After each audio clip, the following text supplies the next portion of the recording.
What is good, Zelda peeps? The Legend of Zelda and Nintendo will not stop the hype.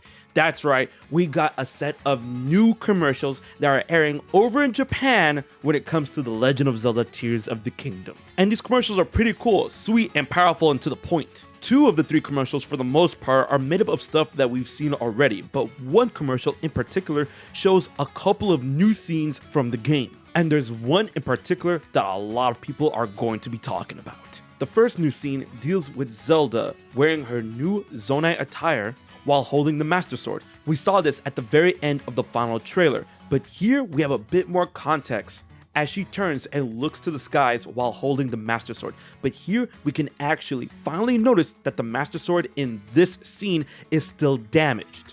Many people were under the impression that at this point Zelda was already repairing or healed the Master Sword completely, but it looks like this is just the beginning. And this also puts into question the popular theory that's going around when it comes to time travel possibly being part of Tears of the Kingdom, something that I'm going to tackle very soon. When looking from the beginning of the game, at what point does the Master Sword reach Zelda's hands, and when does it get returned to Link in its broken state? It's truly unknown, and I doubt we're going to get the answers before release. The next new piece of footage deals with Link gliding on that mysterious new bird-like board that we've seen from the 3rd trailer of Tears of the Kingdom. But here, we see that Link is actually able to get up and jump off at any time, which I would assume that we could. But before he does, we finally have a better look at the tower once again when it comes to it being built on a type of base, with the base being one of those big rocks when it comes to it being next to the lake that is nearby the Great Plateau. And in the following scene, we see a beautiful backdrop of Hyrule as Link dives back into the surface. I honestly cannot wait for this game. And now, here is the scene that I feel a lot of people are going to be talking about, and a lot of people already are. It is a beautiful shot of the Gerudo Desert, but the desert itself doesn't look that beautiful. It looks like it's going through it. There is a ton of dust clouds going out to the point where we cannot see Gerudo Town.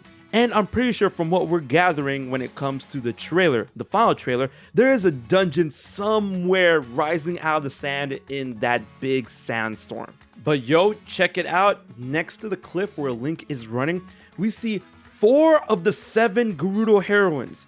Why only 4? And you could actually see one of the blades, which a lot of people are thinking is the missing blade of the 8th heroine. But what's going on? Why is the blade there, and what happened to 3 of the 7? Nah man, there's evil afoot.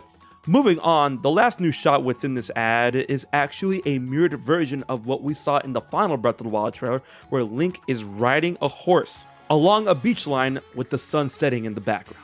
And there we have it, even more new stuff from Tears of the Kingdom, and I don't think it's gonna stop anytime soon, and I'm all here for it. We're about 3 weeks away from the release, and can you feel the hype?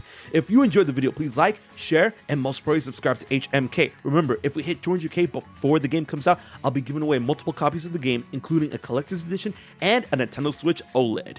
Alright guys, until the next video, this has been HMK, and I'll check you guys later.